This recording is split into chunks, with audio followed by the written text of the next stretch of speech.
Seguim, iniciem aquesta segona hora de programa, 9 i 4 minuts, 4 directe, Canal 4 Ràdio, Canal 4 Televisió, rigorós directe des d'aquests estudis de Spark Beat de Palma.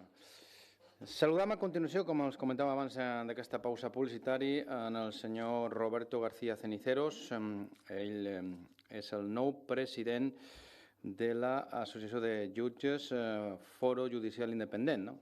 S'havia dit jo que eren de fiscals també, no? Estava equivocat. Només és una associació que representa en els jutges. En Roberto García Ceniceros és magistrat de la secció quarta de l'Audiència Provincial de Barcelona i agafa el relleu d'en Fernando Portillo, que ha estat el president d'aquesta associació durant els darrers 2 mandatos. Señor García Ceniceros, muy buenos días. Hola, ¿qué tal? Buenos días. Y ante todo, sí, es verdad que ha habido un pequeño lapsus porque no somos una asociación de jueces y fiscales, pero también quería decir que me parece un error bastante comprensible ante las situaciones en las que nos estamos moviendo y, de hecho, ante las iniciativas que muchas veces tenemos que llevar a cabo en colaboración con algunas asociaciones de fiscales, porque es verdad que muchas veces los problemas de unos y otros se sobreponen y hay una cierta confusión que es comprensible. Usted ha sido elegido, como decía, este pasado fin de semana en el congreso que celebraron ustedes, Foro Judicial Independiente, un congreso al que asistió también el ministro Bolaños. Asume esta presidencia en sustitución de Fernando Portillo, un congreso muy crítico con el gobierno, como vienen siendo críticos durante los últimos meses. ¿Cuál considera hoy que es el principal problema estructural de la justicia española, señor García Ceniceros? Bueno, yo creo que el principal problema de la justicia yo creo que es el mismo que teníamos desde hace décadas, que es la falta de jueces, tal y como ya venimos poniendo de manifiesto desde hace tiempo. La ratio de jueces por número de habitantes en España es muy baja respecto de nuestros países europeos, así como la falta de medios con los que se tienen que enfrentar cada día los jueces que sirven en nuestros pueblos y ciudades.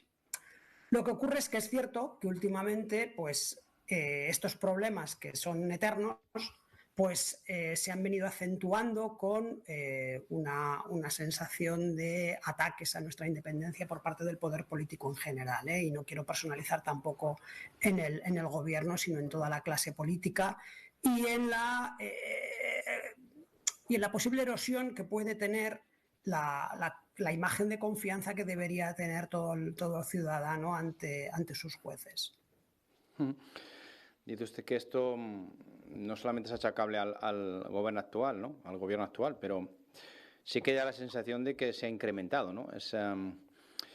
Esa erosión por parte del gobierno actual y esos ataques a la independencia del Poder Judicial por parte del actual gobierno, ¿no?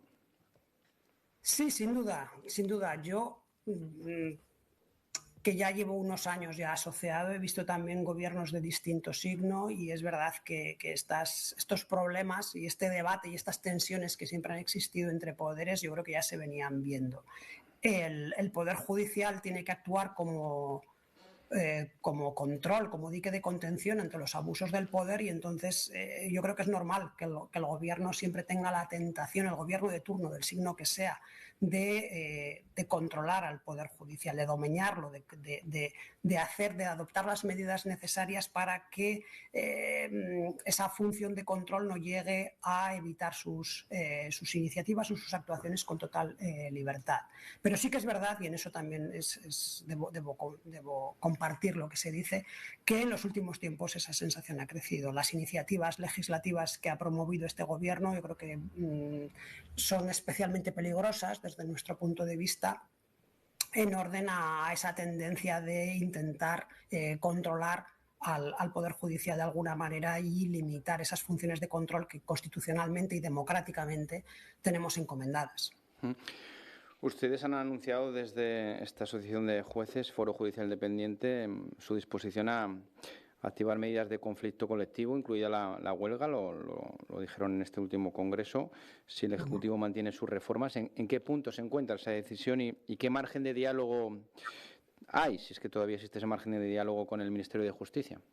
A ver, por supuesto las medidas se mantienen, era necesario decirlo porque hubo una movilización histórica de toda la carrera judicial de 3 días. Nunca hasta ahora se había producido una huelga continuada por 3 días, uno de los días 1, 2 y 3 de julio, en las carreras judicial y fiscal, debido a las iniciativas legislativas que había promovido este gobierno.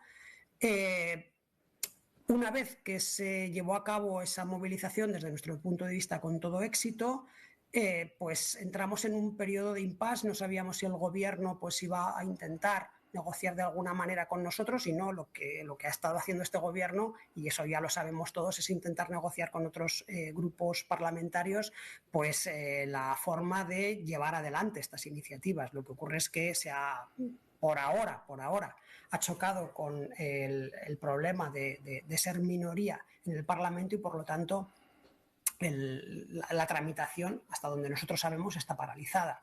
Por eso nosotros también hemos paralizado nuestras medidas de conflicto. No tenía sentido mantener una huelga cuando sabemos que el gobierno tiene verdaderos problemas para sacar adelante su iniciativa, pero sí que somos conscientes de que el problema existe, somos conscientes de que esta tramitación parlamentaria se podría reactivar en cualquier momento, porque el ministro de Justicia en concreto y todo el gobierno ya han anunciado expresamente su intención de implementarlas en cuanto tengan oportunidad, y por lo tanto nosotros como comisión gestora, o yo desde mi punto de vista como presidente, necesitábamos el aval de nuestra asamblea, que al fin de cuentas es el órgano decisorio dentro de la asociación, el aval para continuar con estas medidas de conflicto colectivo en caso de que se produjese esa reactivación del trámite parlamentario. Ustedes califican de inadmisible, lo han hecho en este Congreso, esta estabilización de jueces sustitutos que pretende el Gobierno central. Es la famosa, denominada popularmente Ley Bolaños, de acceso a la judicatura. ¿Por qué consideran que esta medida vulnera los principios de mérito y capacidad, y qué riesgos concretos plantea para la independencia judicial? Claro, esta medida es una conclusión que ya venía dada desde el anterior Congreso, y se ha mantenido porque la iniciativa, como hemos visto y como hemos dicho, se continúa en trámite. A ver, yo creo que el ministro de Justicia parte de una falsedad, y después de todo su discurso y su intervención en el Congreso, pues hay que establecer que, más allá de su oratoria, que la tiene y mucha, parte de una premisa que es falsa, que es que esto viene obligado desde Europa, y no es cierto. Es cierto, yo siempre lo he mantenido, y creo que nuestra asociación también lo comparte, que existe un problema con los jueces sustitutos en nuestro país, que es verdad que han podido ser víctimas de determinados abusos y que por lo tanto tienen que ser restablecidos sus derechos, pero que ese restablecimiento de derechos no puede pasar directamente por su entrada en bloque en la carrera judicial. Y esta medida, iniciativa legislativa, lo que propone es eso, es establecer una vía privilegiada, disfrazada de concurso oposición, pero desde luego establecida para llevar a cabo la intención que es declarada de que los jueces interinos se conviertan en jueces de carrera. Y desde nuestro punto de vista eso vulnera varias cosas. En primer lugar, el principio de mérito y capacidad que rige nuestra Constitución. En nuestro sistema actual, para acceder a la carrera judicial se ha de pasar una oposición, que todos sabemos que es dura, más después un periodo teórico-práctico, dependiendo de la escuela judicial, que incluye un curso en Barcelona, más un periodo de prácticas tuteladas, más una fase de sustitución y refuerzo. Solo después de haber pasado ese proceso y haber pasado por los controles de evaluación pertinentes, existe entonces la posibilidad de entrar en la carrera judicial, mientras que los jueces sustitutos pues únicamente han pasado pues una entrevista ante el TSJ de turno y un nombramiento que así les habilita para llevar a cabo sustituciones concretas. Es verdad que el Consejo General del Poder Judicial pues avala ese nombramiento, pero bueno, pretender que con ese nombramiento que se está haciendo a día de hoy por los jueces sustitutos y el concurso de oposición que se propone por esta iniciativa legislativa, se pueden cumplir los principios de mérito y capacidad que nuestra Constitución impone y nuestra ley orgánica impone para poder considerar que tenemos unos jueces y magistrados bien formados. Y desde luego que afecta a la independencia judicial en la medida en que hay una intención declarada en el propio preámbulo de la ley de que determinadas personas se conviertan en jueces. Eso Es cierto que no supone necesariamente que el ministro que está impulsando esta reforma esté metiendo a jueces de su cuerda, no necesariamente, pero bueno, sí que es verdad que en la medida en que el escalafón de la carrera judicial se va a ver muy alterado por la introducción de cientos de personas que se han introducido de esta manera, pues podría darse el caso de que estaríamos ante una composición de la carrera judicial que viene mediatizada desde el poder político. Y desde ese punto de vista entendemos que existe también una alteración de la independencia judicial.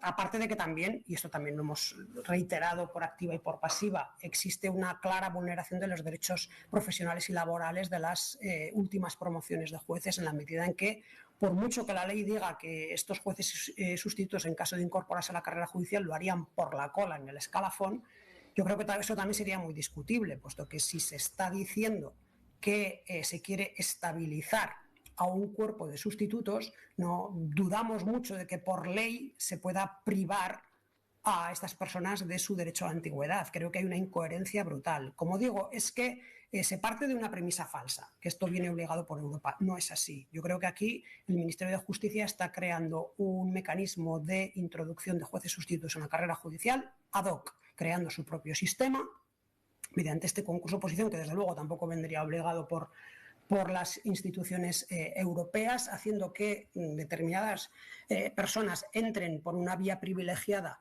a la carrera judicial y con un riesgo clarísimo de afectar a los derechos profesionales de quien ha preparado una oposición y quien ha pasado todos los controles de la escuela judicial y de los que marcan actualmente nuestro ordenamiento. Ustedes también se muestran críticos sobre otra de las medidas aprobadas por este Gobierno hace pocos días, precisamente en el Consejo de Ministros, la conocida popularmente como Ley Begoña, y que lo que hace es regular, ¿no?, la instrucción de los juicios, y que esa instrucción penal pase al Ministerio Fiscal en lugar de que corresponda a los jueces, ¿no? ¿Qué riesgos tiene esa medida que ha aprobado el Gobierno? Los riesgos también nosotros los estamos denunciando desde hace tiempo. Sabemos que existen muchos países en nuestro entorno en los que el Ministerio Fiscal que tiene atribuida la función de instruir delitos. Y en principio no nos parecería mal siempre y cuando el Ministerio Fiscal estuviese dotado de las debidas garantías de autonomía e independencia en el ejercicio de su función. Creo que el problema no es nominal. El problema no es que instruya un juez o que instruya un fiscal. El problema, la clave es que quien instruya actúe con absoluta libertad y con absoluta independencia. Y en estos momentos el Ministerio Fiscal en nuestro ordenamiento jurídico está regulado como lo está. El fiscal general del Estado es nombrado directamente por el presidente del Gobierno. Y dentro de su estructura, el Ministerio Fiscal se rige por principios de dependencia jerárquica, de modo que un fiscal actúa en base a unas instrucciones que le vienen dadas por su superior en el día a día en su trabajo. Eso supone que la decisión sobre cuándo un determinado hecho ha de ser perseguido y ha de ser promovida la acción penal, pues dependerá de la decisión de turno que lleve a cabo ese fiscal que está organizado de la manera en la que estamos diciendo. Si la acción penal se centraliza en el Ministerio Fiscal, si además, como se dice, se va a limitar la posibilidad de acción popular, pues ¿qué ocurre? Pues que existe un riesgo desde nuestro punto de vista clarísimo, de que se creen espacios de impunidad, de que existan determinadas parcelas de hechos que no vayan a ser nunca perseguidas penalmente, y especialmente estaríamos pensando en los delitos que pueden ser atribuidos a los políticos de turno, es decir, a los delitos de corrupción, puesto que si no existe un Ministerio Fiscal fuerte y decidido a perseguir este tipo de actos frente a todos, caiga quien caiga, pues entonces podrían existir estos políticos de turno que se podrían librar de este control del que estábamos hablando. Bueno, eso sí, dijo el ministro que no tendría carácter retroactivo, ¿no?, y que se aplicaría a partir de la aprobación definitiva. Pero bueno, veremos también, porque como usted bien señalaba, la realidad es que estas modificaciones en el sistema judicial pues dependen efectivamente de que sean validadas por el Congreso de los Diputados, donde ahí pues este gobierno se ha quedado ahora mismo en minoría, ¿no? Sí, sí, pero bueno, el hecho de que la entrada en vigor de esta reforma se demore hasta el 28 y que sea al margen del actual fiscal general del Estado no significa que la reforma sea buena. La reforma es igualmente mala, con independencia de a quién afecte. Es evidente, ¿no? Ustedes también han insistido siempre en ese sistema que tenemos ahora mismo en cuanto a la elección de los miembros que componen el Consejo General del Poder Judicial. Al principio de esta legislatura, PSOE y PP pactaban esa conformación de ese Consejo General del Poder Judicial. Ustedes siguen manteniendo que esos integrantes deberían ser elegidos por sus propios compañeros, ¿no? Sí, pero es que ahora con más razón que nunca. Y esta es una de las cosas que le reprochamos también al ministro, porque el ministro, más allá de estar en contra de sus iniciativas legislativas, yo creo que el actual ministro de Justicia se ha comportado como un actual ministro de la desinformación, partiendo de nuestro propio derecho de huelga, porque aquí actuó de una forma especialmente ilegítima, puesto que el Ministerio de Justicia se negó a fijar servicios mínimos para nuestra huelga y después salió a bombo y platillo diciendo que eran muy pocos jueces los que habían hecho huelga porque no habíamos comunicado de forma individual que nos íbamos a la huelga. ¿Cómo lo íbamos a notificar si ellos no se habían dado por enterados, no habían fijado servicios mínimos y no nos habían dado un canal por el que comunicar este ejercicio de huelga? Y ahora con la cuestión de la elección de vocales del Consejo General del Poder Judicial ha hecho exactamente lo mismo, porque aquí, después de décadas reivindicando que la independencia judicial plena requiere que los vocales judiciales, los judiciales, sean elegidos directamente por los jueces y magistrados, después de que todas las instituciones europeas hayan ratificado también esta postura y se hayan mostrado a favor de este tipo de reformas, pues por fin hemos tenido un dictamen de la Comisión de Venecia en la que, habiéndose pronunciado, además de forma expresa, a petición del Consejo General del Poder Judicial y después de que los acuerdos PP-PSOE para la conformación del nuevo Consejo precisamente hubiesen llevado a instar un dictamen de esta naturaleza, pues el ministro sigue negando la mayor. Y el dictamen yo creo que es muy claro. El dictamen ya ha dicho que el actual sistema de elección de vocales del Consejo General del Poder Judicial, que implica la designación parlamentaria de todos los vocales, supone un riesgo claro de politización y de una intromisión de los poderes ejecutivos y legislativos en el Poder Judicial. Esto lo ha dicho la Comisión de Venecia de una forma clarísima.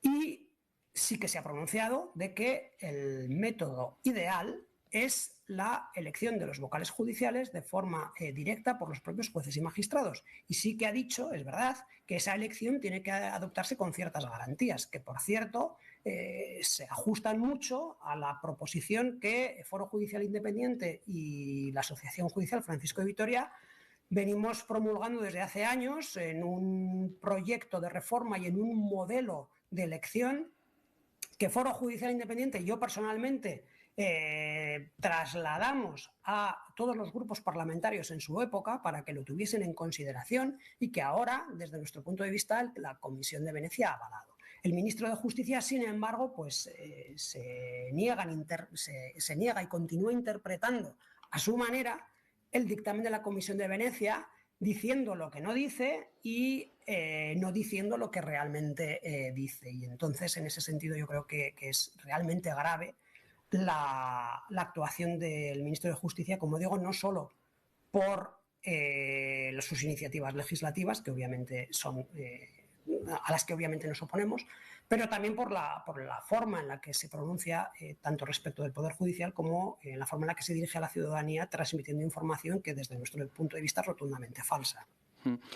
Señor García Ceniceros, ¿está funcionando esta medida, esta reforma también aprobada por este gobierno que pretendía agilizar los juzgados, dar más agilidad, evitar esos colapsos que se producían en algunos juzgados de violencia de género, esa falta de refuerzos? ¿Realmente está dando resultados o seguimos con esa lentitud exasperante, esa falta de medios que ustedes ya históricamente denuncian en el sistema judicial? Claro, pues la respuesta es no. por mucho que también se esté trasladando un mensaje distinto tanto desde el Ministerio de Justicia como incluso desde el Consejo General del Poder Judicial en este caso, los partidos judiciales en donde ya se ha implantado esta reforma y se habla ya de tribunales de instancia, la verdad es que están todavía en una fase de adaptación, pero de una adaptación muy pobre, en la que parece que lo importante es cambiar la cartelería, cambiar los nombres y poco más. Y de hecho, yo creo que esto no es una cuestión asociativa. Todos los jueces decanos de las principales ciudades de España han emitido un comunicado recientemente, al que Foro Judicial Independiente se ha adherido, solicitando expresamente el retraso en la implantación de esta reforma allá donde todavía está pendiente de hacerse, que son las grandes ciudades, las capitales más grandes. Los partidos judiciales más pequeños,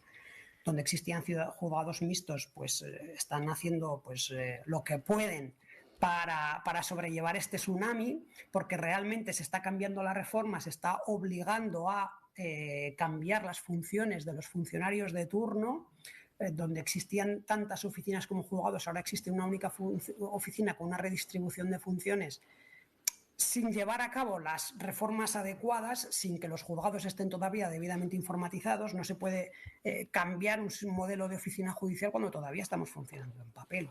Y eso está ocurriendo todavía en muchos partidos judiciales. Parece que cambiando un cartel o moviendo una mesa de sitio ya hemos conseguido resolver los problemas de la justicia, cuando no es así.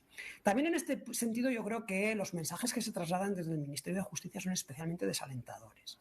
Y eso hay que dejarlo claro. Los problemas de la justicia no consisten en un problema de organización. Y es verdad que se puede hacer una organización de la justicia más eficiente, y es verdad que se debería hacer. Y en este sentido yo siempre me he pronunciado muchas veces, he sido favorable a la creación de la nueva oficina judicial tal y como se venía planteando también desde hacía décadas. Pero una nueva oficina judicial que preserve el poder del juez, que el juez siga teniendo el control de la tramitación de su asunto, con independencia de que exista una única oficina que unifique criterios en cuanto a la tramitación, que eso es bueno, pero que el juez continúe teniendo esas parcelas de poder dentro de la propia tramitación del procedimiento, y sin implantar lo que se llama tribunales de instancia, que yo creo que aquí es la madre del cordero, porque más allá de la organización de la oficina judicial, creo que la intención última del Ministerio de Justicia es la de que existan tribunales flexibles, que no exista un control sobre cuál es la entrada y cuál es la salida, que es verdad, que eso es lo que el gran argumento del ministro, que donde ahora hay 8 jueces podrán existir 10 en cualquier momento, creando únicamente 2 plazas sin crear toda una oficina, pero que también puede conllevar el efecto contrario, que es que donde hay 8 jueces, pues de aquí a 2 días existan solo 6, y que por lo tanto no se sustituyan las plazas que queden vacantes, porque al existir un único tribunal, que parece que va a dar igual que haya tantos jueces como se necesiten, porque el hecho de que se plantee una única oficina es a lo que va a llevar, porque el propio proyecto así lo contempla. Dos últimas cuestiones para las que le rogaría una respuesta lo más rápidas posible, señor García Ceniceros. En un país que presume de ser una democracia con separación de poderes, es entendible y es asumible que el presidente del Poder Ejecutivo, cuando se está juzgando al fiscal general del Estado, diga o dicte sentencia a él, diga que es inocente. Eso no es una manera de presionar y de interferir en la labor de los tribunales. Yo creo que no debería haberlo hecho, no debería haberlo dicho, pero vamos, dentro del riesgo que implica el actual juicio al fiscal general del Estado, ya pocas cosas ya nos pueden sorprender. El juicio al fiscal general del Estado, y sí que querría decir esto muy brevemente, es que, con independencia de que se dicte una sentencia absolutoria o condenatoria respecto del señor Álvaro García Ortiz, el daño a la institución me temo que va a ser muy grande, porque no debemos olvidarnos de que más allá de la actuación directa, personal, de Álvaro García Ortiz, que es lo que se está juzgando en este juicio, que efectivamente puede ser inocente o puede ser culpable, quién sabe, el daño reputacional a todo el Ministerio Fiscal puede ser muy alto, porque existe la posibilidad de que el señor García Ortiz sea absuelto, pero que sin embargo la sentencia recoja que efectivamente ha existido filtraciones desde la Fiscalía de datos privados y de correos privados que habrían alterado la posible negociación de una sentencia de conformidad. Esto es gravísimo. Esto es gravísimo con independencia de que el señor García Ortiz haya participado o no. Y eso parece que queda ensombrecido ante el debate de si es culpable o es inocente. Y sí, efectivamente, el presidente del gobierno quizás haya extralimitado, pero es que ya constituye una extralimitación que exista un ministerio fiscal que esté actuando en ese procedimiento, que exista un fiscal que esté pidiendo la absolución de la persona acusada, pero claro, es que esa persona acusada es su propio superior. Luego, por lo tanto, estamos ante un juicio que tiene muchísimas aristas y que realmente puede causar un gran daño a todas las instituciones. Una última cuestión, en este momento del que estamos hablando, ¿no? Un momento creciente, ese momento de tensión entre el poder político y el poder judicial. ¿Qué mensaje le gustaría trasladar a la ciudadanía sobre ese papel y esa independencia de los jueces en España, ¿no? Que, como usted decía en esa última respuesta, pues se puede ver en entredicho y con ese riesgo reputacional? Pues que confíen en sus jueces, rotundamente, que los jueces, y esto también quería decirlo, no hacemos política, o por lo menos no de forma general, sin que se pueda hacer esta acusación genérica que hemos recibido también por parte de algunos políticos. Si existe un juez que se aparta de la ley y dicta una sentencia en función o una resolución en función de su propio criterio ideológico, apartándose de lo que la ley o las pruebas le estén diciendo, ese juez es un delincuente. Ese juez sería un prevaricador. Si eso existe, hay que identificarlo, denunciarlo y condenarlo, porque los primeros interesados seríamos nosotros. Y, por tanto, lo que nos interesa es trasladar a la ciudadanía que cuando un juez resuelve, lo hace en conciencia, seguramente abrumado por el volumen de trabajo que tiene, intentando defender los derechos de los ciudadanos de la forma más honesta y correcta posible. Se podrá equivocar o no, existe el sistema de recursos, pero que los jueces ni somos conservadores ni progresistas en el ejercicio de sus funciones, actuamos como creemos que debemos entender, y que es muy importante que los ciudadanos confíen en la administración de justicia, porque es la base de nuestro ordenamiento y de nuestra convivencia.